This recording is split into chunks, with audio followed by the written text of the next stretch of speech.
Hello, warriors. I am Kelly. This is my channel, Incredible Anyway, where I talk about how to live an incredible life, no matter what your circumstances are. Yes, I'm having a better moment right now. So I figured I would film while I have the energy and I'm feeling better right now, celebrating the moment.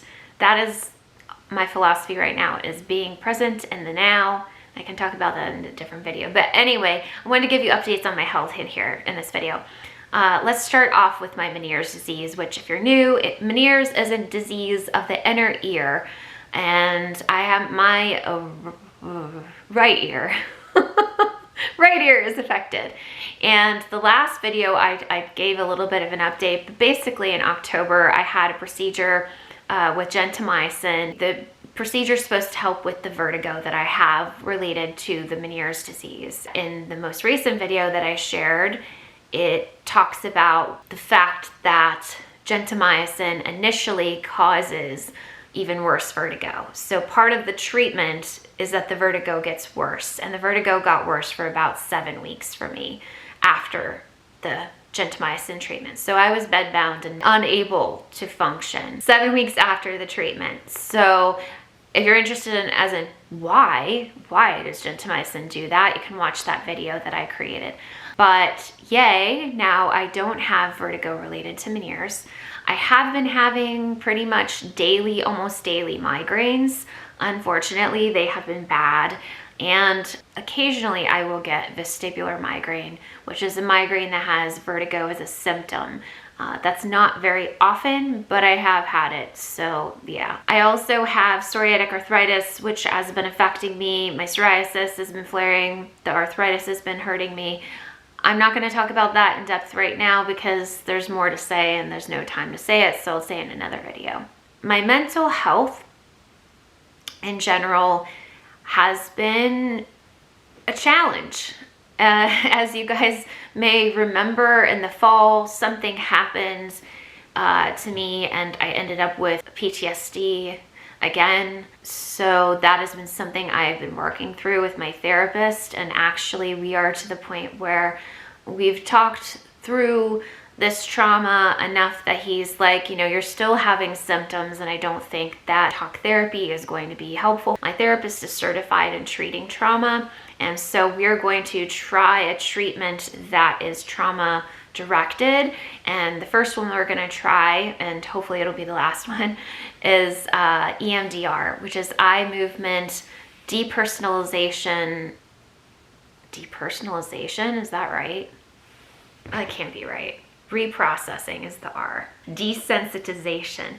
EMDR is eye movement desensitization and reprocessing. I am still learning about it. It is something that is used frequently with people with trauma reactions to help them to reprocess and desensitize them from the traumatic experience and help them integrate it into their lives so that they can then move forward and move away from the reactions of PTSD. So I am very excited to be starting that and trying that. And I think I'm going to take you guys along and let you know how it works. I really am ready to move through and away from this traumatic experience, which you guys know I've been thinking the same way the whole time for the last few months. It's just very hard. It's very hard to live with daily symptoms of PTSD. The way that I've been coping with the anxiety is I use fidget toys. I use a free puzzle app that I play. Like literally I'm creating puzzles on my phone. I build Legos, which you guys know. I also have been experiencing some mild depression, and I don't mean I'm depressed, like I'm feeling down. It's depression, which is different in my opinion. And I don't have the ability to take antidepressants. And so I am trying to do things that will help to combat this depression before it gets even worse. And I thought I would share with you guys what I am doing. I've shared a little bit about this in another video, but my therapist shared with me 4 things that was found in a research study that can be as helpful as medication for depression. And so the first 3 make a lot of sense, but the 4th one is like, what? Really? The first one is eating healthy, right? Of course, it's going to be a good thing. The second one is movement, which also makes sense. Movement helps with my anxiety as well. I am getting on my recumbent bike when I can. I dance when I can. Having to work on increasing my stamina because being bedbound for months and months on end, it's really taken my stamina down. So I'm working on that. And the third one is socialization. So getting out and being around people.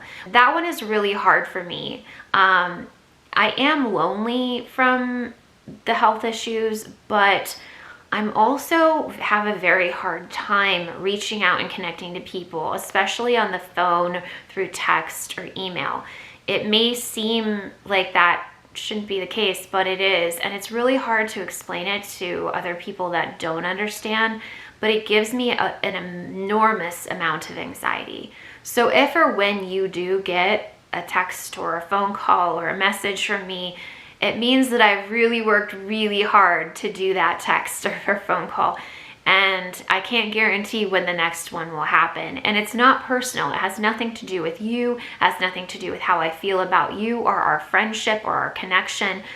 It has everything to do with me. And I know that sometimes that means that some people don't have patience for that and don't have any tolerance for that. And I completely understand. It's a very hard thing for me to deal with. I can only imagine other people dealing with it as well. And so just know that I am working on it. It's just one of many things that I'm working on. I actually know several people who also deal with this as well, who have PTSD and have anxiety about communication with people. The 4th thing on that the researcher found that can be as good as medication for people with depression was reading. I was like, what? I love to read. I'm a voracious reader. I grew up in a family of readers. Both my parents love to read. They love to read different types of things, which is interesting because I like to read both of the types of things they do. If you're a reader, you have book recommendations for me, please leave them in the comments. I've been reading audiobooks because that's what's easiest for me. The reason they say it helps is because it distracts your mind. If it's a fiction book, you're using your imagination. If it's a nonfiction book, maybe you're learning. It engages you and takes you away from whatever the depression is. That has actually really, really helped me. At first, it didn't. At first, I was trying all 4 of those things and I was trying so hard and my depression was still so bad and I said, this is not working, but I kept trying. And I think that's all we can do some days is just keep trying. I think, for this new year, I'm just trying to stay present. I'm trying to stay hopeful in today and in this moment, which can be incredibly challenging when you are suffering with chronic illness, because sometimes this moment is hell. But I have had 17 and a half years of being disabled by chronic health issues. The majority of that time being bedbound, which I cannot believe it's been that many years. If I were every day to be looking to the day that I was going to be better or healthier, I would be wishing my life away. And I learned this lesson a few years ago, but it is a challenging lesson to keep living, because sometimes it's just like, I just want to be out of this. I don't want to be experiencing this symptom. I don't want to experience this pain. I don't want to be living like this. And so hope is a real thing. I think hope is a very good thing. And I have plans and make dreams, and I'm a crazy dreamer. Ask anybody who knows me. I make lots of plans and dreams that never happen, but they're there for the taking if I ever get to be well enough for it. But I also realize that I just want to be thankful and proud and happy in today. And so I think, really focusing on getting my body physically stronger and focusing on doing everything I can to make myself as healthy as I can within my mental illnesses, knowing that it's okay that I'm not okay, It's okay that things are rough sometimes. And it's important to remember that I do have so many good things. I have you all, and I appreciate you all so much. Your comments mean so much to me. I'm so excited to be living this moment in time with you all. It's so, so happy that we get to live this moment together. I have I guess I could call her a friend because I have privately emailed with her, but someone that I know who is a multi-visceral organ transplantee is been in rejection, and I would say has been in hospice for a bit now, and is just, it's really, really scary right now, as far as whether or not she's going to survive even this week. And meeting her has changed my life. Knowing her has changed my life. It has reminded me that every single day is a gift, even the hard days, and that I can be super thankful for every birthday, even though the last 17 have been me being chronically ill and not feeling well and in bed and without children. But she has shown me that life is so precious and it's so good, and now is the time. Now is the best time. Now, because we're not guaranteed anything else. I want to dedicate this and so much of my life right now to Sarah. And if you pray, please pray for Sarah. My heart aches every day for her. She's been a very good influence in my life. So anyway, I was so glad to share the good few moments I'm having today with you. I know it can be hard to see me suffering in some of these videos, and the good days have been very few and far between, and so they're just not caught in video very often, because usually what I'm doing is trying to do the tasks of daily living that don't get done on the other days, like taking showers, or, you know, going down my list of to-do. So it's not so interesting to share on YouTube. You guys have my big hugs. Well done for surviving through the holidays, and well done for starting to get through the new year. I have started new health insurance, and that has been very scary. I'm still figuring out what my health insurance is covering and what it's not, and finding out what it's not is very scary. But I will keep moving forward and hopeful and see how, you know, appeals go as we go through. So anyway, I'm Kelly. Remember, you are not alone. Let's go live in a life that is incredible anyway. That's it. Let's go live a life that is incredible anyway. Love you guys.